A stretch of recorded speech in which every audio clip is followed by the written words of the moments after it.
What is up, everybody? My name is Danny Garcia. I am the host and the campus pastor here at Grace Christian University, and you are listening to the Courageous Ambassador podcast. Each and every episode, we invite professors, pastors, leaders, and ministry servants to explore what it means to reflect Christ in their unique roles and callings. Today, we have a special guest. He is a professor and the associate provost here at Grace Christian University. I'm here to welcome Dr. Shaw. He's a man with many degrees. He has his BRE, BS, MTS, 2 MAs, an MSW, an Ed.S, and D.Min, an Ed.D, and a PhD.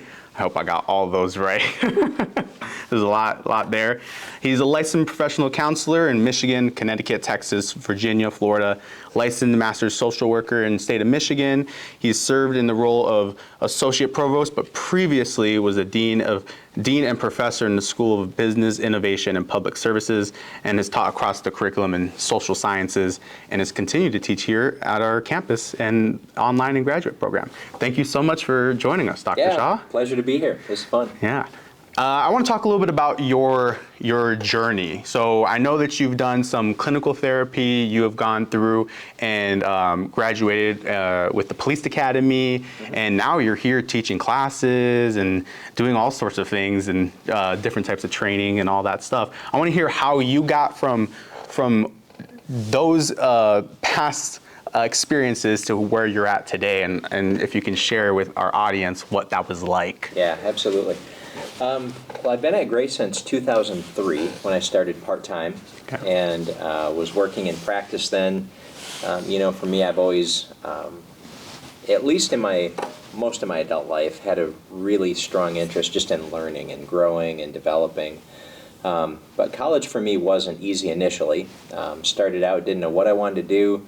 And, I thought, well, I'll just be a business major, because that's what you do if you don't know what you want to do. And I remember sitting in an accounting class and thinking, oof, this is not for me. And ended up having a not great semester. I was invited to leave college due to low academic performance. And I love that. I won't say what my GPA was, but let's just say I got a special letter from the dean. And, rethink your options. There might be things that don't require a college education that you might be suited for. And worked for a builder for a bit after kind of phasing out, and then, really in a moment of working on a roof, hot summer day. My coworker, colleague, friend, someone I went to high school with, ended up falling off a roof about 3 stories. That was a wake-up call, and I thought, okay, there's got to be something different. And that's when I really started prayerfully thinking about, maybe I do want to go to college, and think about what else might I do. It was good. I enjoyed learning some skills, which has helped when we bought our first home and doing a lot of fix-up work. It's like, I can do that. I don't like doing it, but I can do that. I can do drywall, I can paint, I can do electrical. But got back in, took it seriously, and then with my BRE degree, majored in Bible in college, and really, really loved the process and learning and growing, but also minored in aviation. So in my undergrad, ended up with a commercial pilot's license, and did just a little bit of commercial flying, and realized I didn't want to do that either. But from there, went to seminary and did my master's degree in theological studies with a focus on systematic theology, and loved it. Our plan, my wife is a nurse, was to hit the mission field, her being a nurse and me being trained in Bible theology and a pilot, but it wasn't meant to be. So got involved in mental health and loved it, really loved it. So in college, right before my wife and I were married, my roommate at the time was a psychology major, and he said, you should apply here. Like, we get benefits. I'm like, benefits? Yeah, medical benefits, paid vacation. I'm like, that's a thing? Yep. I get paid to go on vacation? He's like, yeah, you do. So ended up going as a college job, really at Hope Network, behavioral health, and graduated, ended up sticking with it, and was there 7 years in different capacities. And then from there, had another friend that had been working in family preservation, child work, child abuse, neglect, doing home-based work. And I was like, I do like working with kids, and, had also wanted to be a youth pastor and was doing some youth work in my church. I thought, yeah, that would be good. And that's where really took the therapeutic route and worked in family preservation for about 10 years before coming to Grace full-time in 2010. So I loved it. Was a therapist 4 years there, and then the last 6 years I was the clinical supervisor and also supervised other therapists. And at the time was working on my first doctorate in ministry, which really was a degree with a focus on conflict management. So a lot of my families were high conflict families, divorce and domestic violence and substances, addiction, socioeconomic status challenges, poverty. And it gave me a really good opportunity to lean into it and say, how do I work with families or couples or even just people well? And around that time was when I started at Grace, and, I've never looked back. Yeah.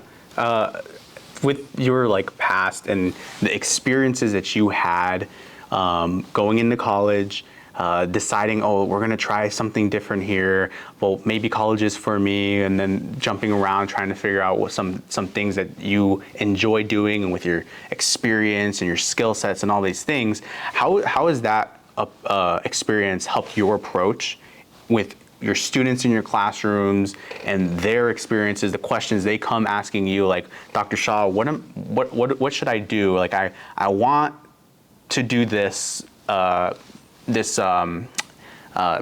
I want to take this path, take this journey, and I'm not sure if this is the right decision for myself, or maybe I'm not doing so well in school at this moment, but I really know I need to be here. What kind of how has that helped you, or what kind of advice has that helped you give them throughout that process? Yeah, if there's a decision to make, I would say make it. Very that simply. Easy? And I don't think there's one path a lot of times. I had a friend, we went to seminary together, and interestingly enough, President Kemper and I both graduated from seminary the same time, although he graduated a few minutes earlier because Kemper comes alphabetically before Shaw. Okay. But we we're talking years later, and he was like, well, that's when I went to seminary. I was like, wait a minute, and I grabbed my graduation brochure. I'm like, there you are, look at that. Yeah. So he graduated, probably 3 minutes before I did. Okay. But I would say, I had a friend that I graduated with, not Dr. Kemper, but another friend that we went to school together, and he had a job, was working for UPS, and same thing, did a master's degree in systematic theology, but didn't feel called to pastoral ministry.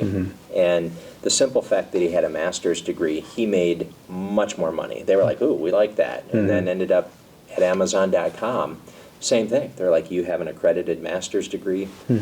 Do you want to work in logistics? And because of his work experience and a master's degree, even though it was systematic theology, he went really high up in the company. And, would I tell someone you should get a degree in systematic theology so you can make a lot of money at UPS or Amazon? No, I don't think that's not the direct path, but sometimes we don't see those doors opening up. So I would say, whatever the path is, if you think, I have an interest in this or that major or whatnot, go for it and enjoy it, because you never know what doors God's going to open. Yeah. So it reminds me of 1 Corinthians 10:31, where he says, whatever you do for the glory of God, right? And that process, this time, for a lot of college students, they're asking those questions like, what do I do? What's the right decision? There's a lot of big life influences that are happening at the moment, and when it comes down to it, the path, it's not always one singular path that you have to take, and every person has to take this path, or else you're not following the right path. Where in the opposite end, it's that whatever happens, whatever you do, you're doing it to glorify God, to be an example of Christ, to be that light to others and proclaim His good news and walk in that righteous path.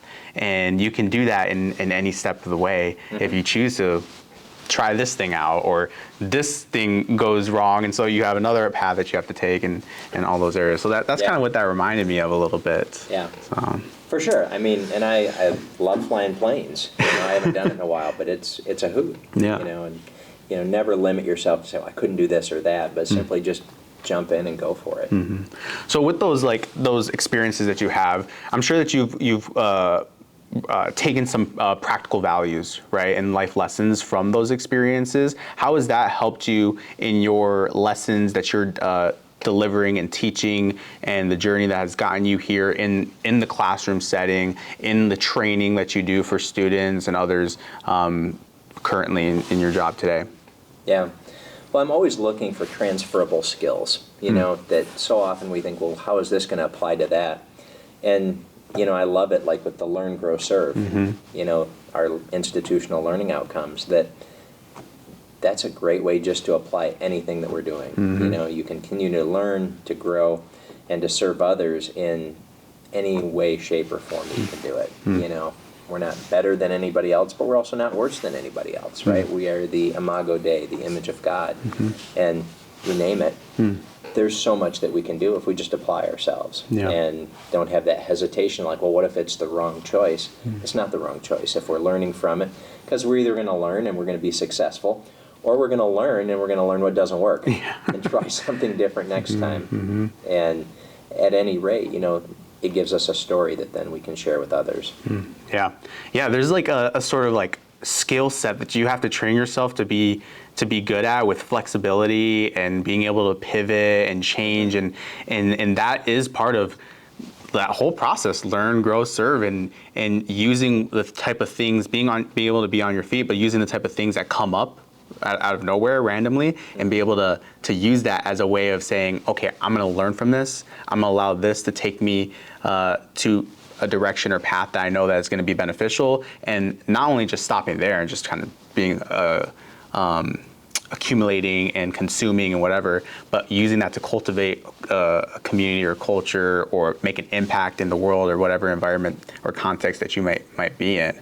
I hear a lot about Learn, Grow, Serve, right? We're doing it. This is our learning outcomes is a big part of our university, in that a lot of the different departments are starting to take on and try to implement into their everyday lives. I know for myself, being the campus pastor in charge of our chapels, I'm trying to align our chapels to fit well with our learning outcomes. Learn, Grow, Serve, our teaching chapels, our formation chapels, our celebration chapels.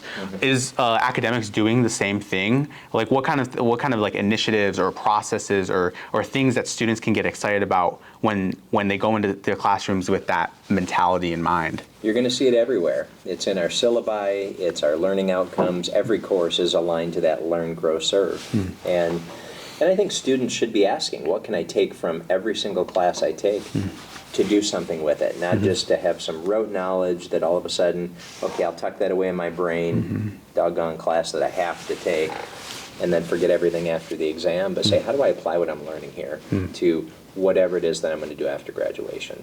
Everything matters, right? Every single class. How do I learn? How do I grow? How do I serve? Are those three principles or learning outcomes, are they necessary to be together, or can you take one without the other two or other one? Like, are they important for them to be? I'm trying to think of the word, like grouped or dependent on each other. More of an emphasis in some classes. Okay. And I would say if it's like an internship, you're probably applying what you've learned to serve. And some of the intro classes may be more learning and growing, but there's still a connection. I would say they're all there, but we might focus a little bit more emphasis on one or the other. Okay. How does that play out? Like let's say that you are a student just coming in and you have no idea what to expect. You're hearing all these ideas of Learn, Grow, Serve. You're going to the classroom, and this is what we're trying to teach and encourage and implement into their practices in their daily lives, but they don't know where to start. What's like the beginning of taking that approach and embracing it for a student today? Come in with an open mind, learn, ask questions, make friends, do community. Talk to professors, have coffee. If you don't like coffee, you should work on that. That's a very important skill. But yeah, just come in with an open mind and say, I'm here to learn, and then grow and serve. So part of it, the method to the madness is think about the end game. That's our mission, graduating courageous ambassadors for Christ. So that's kind of what we want to achieve by the time you're done. Then if you reverse engineer it, learning, growing, and serving kind of gets us to that point, that by graduation, you should be a courageous ambassador wherever you go. So those are kind of like the checkpoints, or like the guiding rails that bring you to the place Sure. of graduating and kind of impacting you, or sending you off to impact the world. Yeah. So those are sort of like our helping guidelines, essentially. Is that correct? A good explanation for them? Absolutely. Yeah, and I would tell students, really get to know your faculty and staff. You have people here with just an incredible wealth of knowledge and life experience and connections.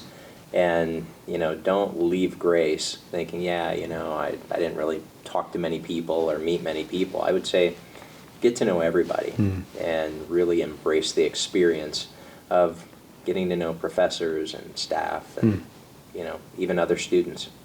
Yeah, that is so true. Right now we're going through our early fall kickoff orientation process, and last night I just did a chapel for our incoming freshmen.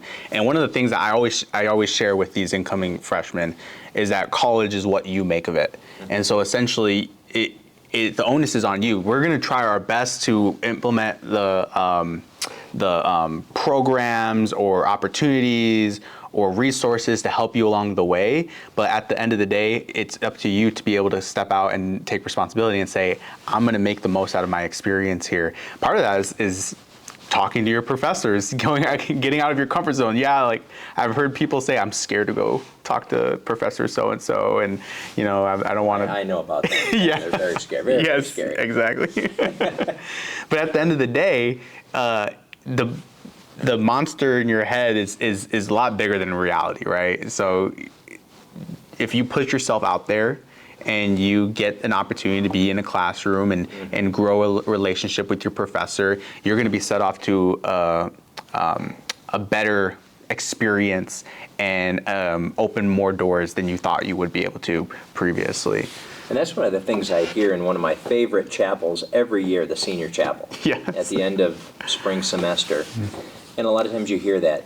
Meet people, talk to your professors, build relationships, because that really makes the difference. Yeah. That's one of the things that I think is unique about Grace is we have our professors who are invested in our lives. Like I can't remember a time where I've talked with a friend or a family member at a different school, and they've said like they've gone or graduated saying I have so many mentors I can jump to, and they might have a couple like that. That's a common experience in people's lives. But I just remember graduating, and I was like, I have too many people that I can call up and say, hey, I need advice, and that's a good thing to have, right? Yeah, you're applying for a job, and all of a sudden, all these mentors are love bombing this potential hiring manager. You're like, whoa, yeah, right. Who are you? It's like, is this for real? We're gonna need to say something. And I would say one of our, 4 institutional values is transformational relationships. So I think, all of us here who are at Grace, we really embrace that. It's like, yeah, we are intentional with wanting to build relationships with one another as part of community and fellowship. Yeah, probably one of the most impactful ones, because when it comes down to it, and I'm sure you could speak to this from a sociological perspective, people tend to be influencing others more than when you're like reading a book or learning. And it's like those relationships that you have end up being more transformative when it comes to people's lives and engaging with them. And so we're all about those relationships. We're all about people-to-people interactions. And today in our society, it seems not to be the case. Like we're trying to go away from that. Have you noticed that in your classrooms, the sort of social kind of forces shaping our young students, and like how does that impact things such as us trying to encourage our learning outcomes, our core values, things like that? Yeah.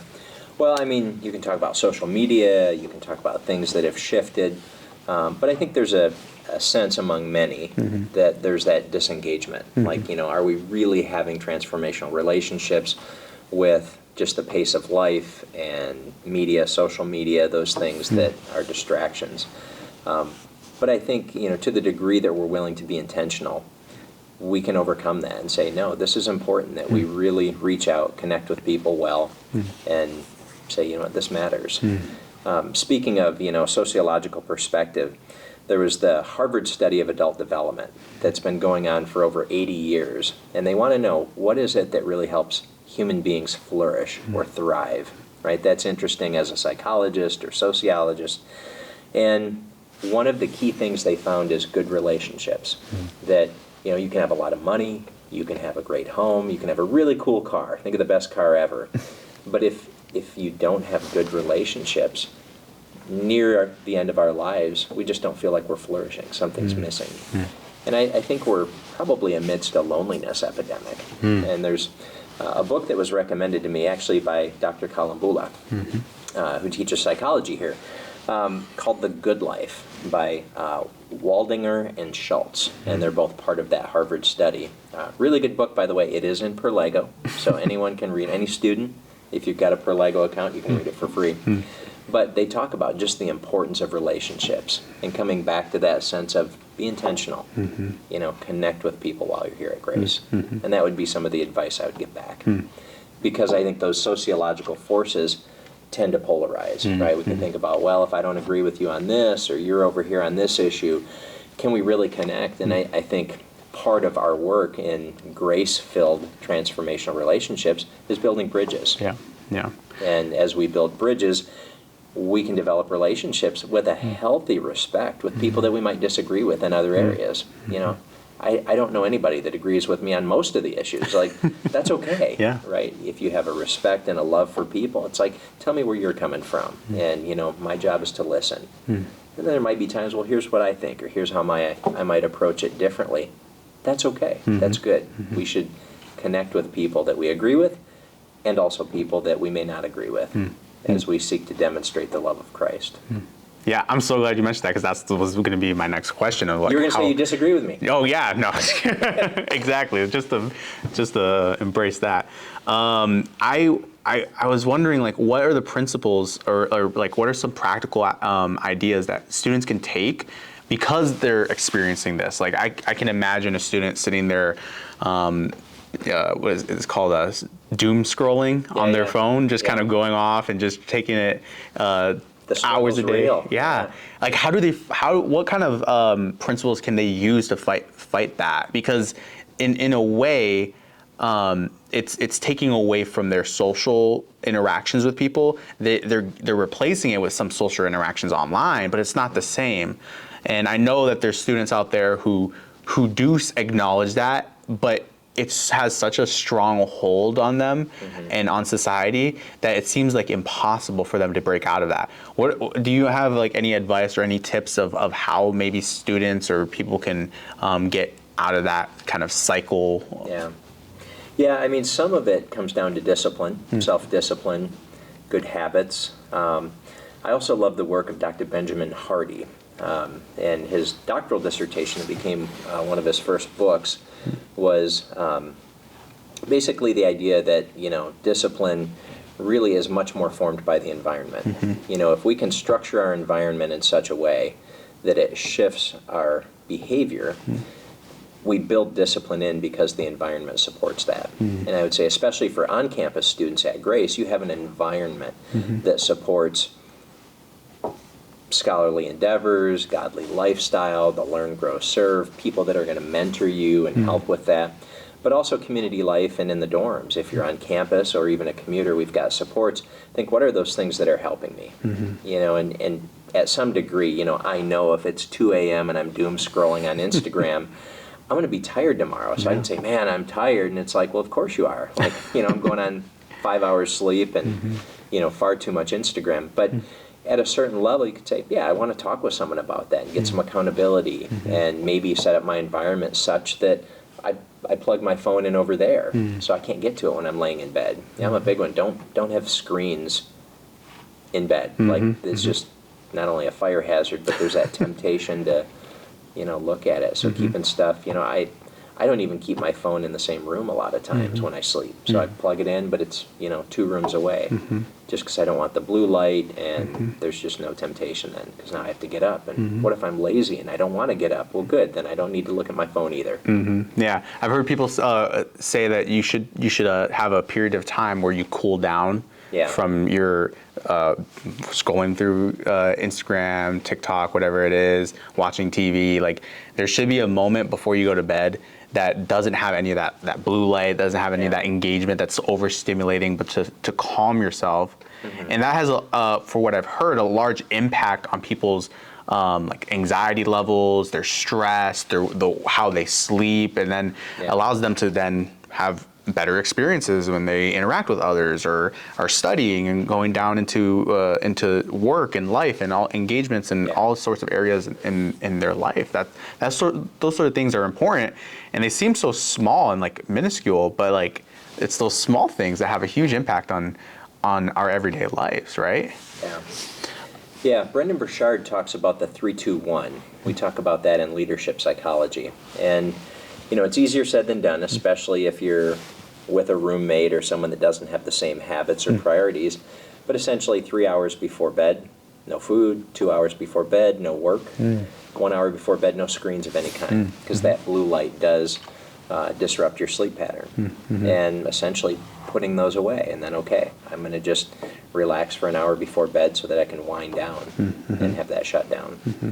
It's so interesting that, like, just acknowledging those sorts of things from like a psychological perspective helps you live a better life. Are there things when it comes to sociology, psychology, that if it's like so easy to just know and learn that people just pause, I'm trying to figure out a way to ask this.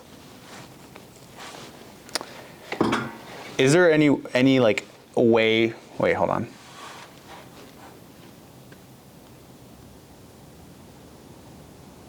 Trying to think of how to ask what are some sociological and psychological things that, like, the habits or things that people do that can help them live a better life, that are just common things that people do.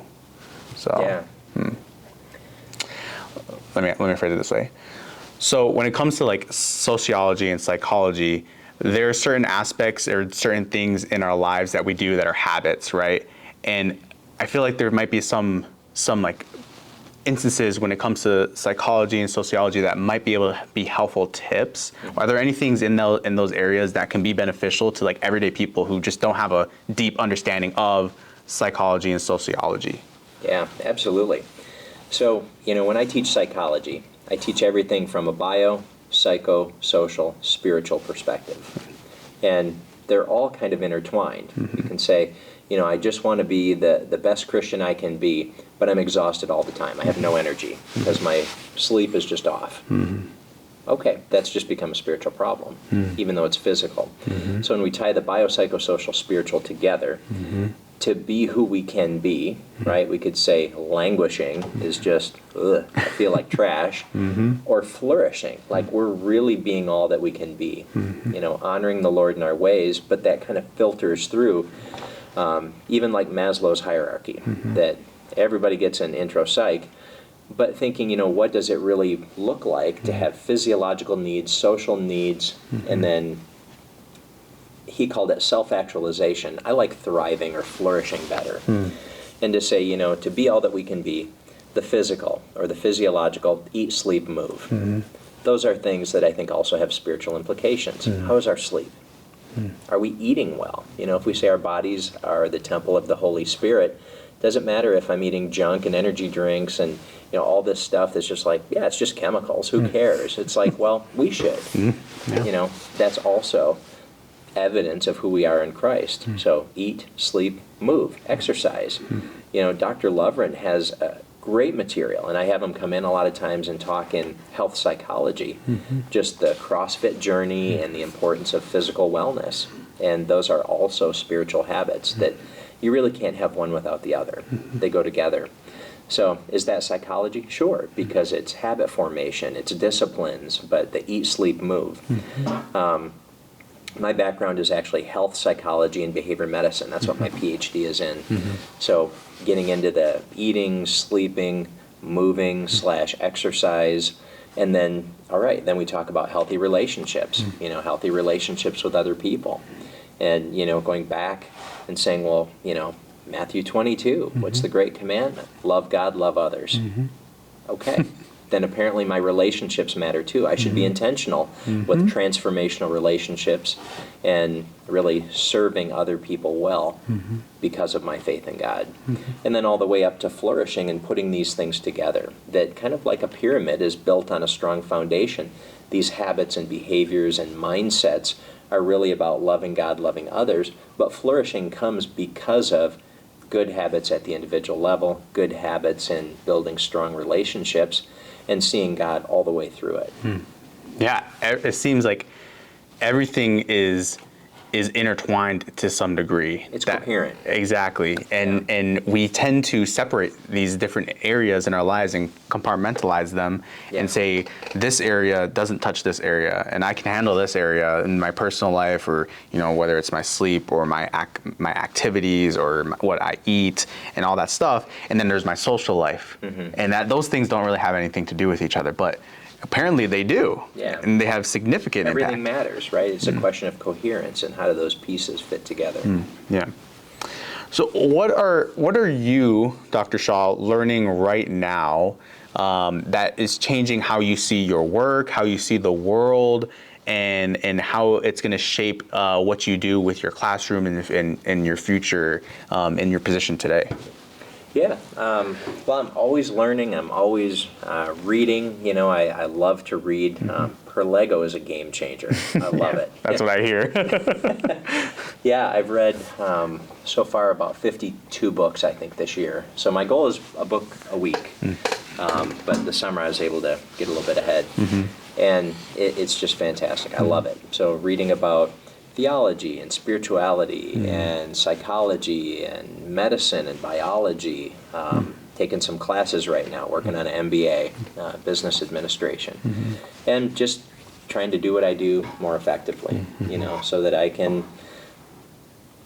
give more to my students in the classroom and, support all that we're doing here at Grace. Yeah. The reason I asked that is because I would love for you to give some kind of advice if you have like an idea that you would like to get across, or just a principle that you would love to share with a student that is listening and saying, this is something that you can do today that could be impactful for your life, whether it's creating some kind of habit or if it's a principle to live by. Is there anything that you have that you can share with our audience? Yeah, there's several things. I would say, going back to love God, love others, be intentional with transformational relationships, meet others, get connected, figure out who is your tribe, right? Even though we're a smaller university, you're not going to connect with every single person and say, okay, you're my brother from another mother. Where have you been all my life? Like, we'll have people that we connect with. And not that it's necessarily cliquish, it's just we have people that, all right, we connect. So, find your tribe and people that you want to do life with. Along with that, think about future self. Who is it that you want to be? And start doing those things now. If you think, oh, man, I want to be, a fit 50-something middle-aged person. What are those things that, God willing, you're going to be a middle-aged person someday. What can you do today to be a fit middle-aged person, or a deeper middle-aged person, or a better informed, or someone with a deeper relationship with the Lord? Think, okay, does it matter what I do today? Absolutely. Develop and cultivate those habits today. And that would be my guidance.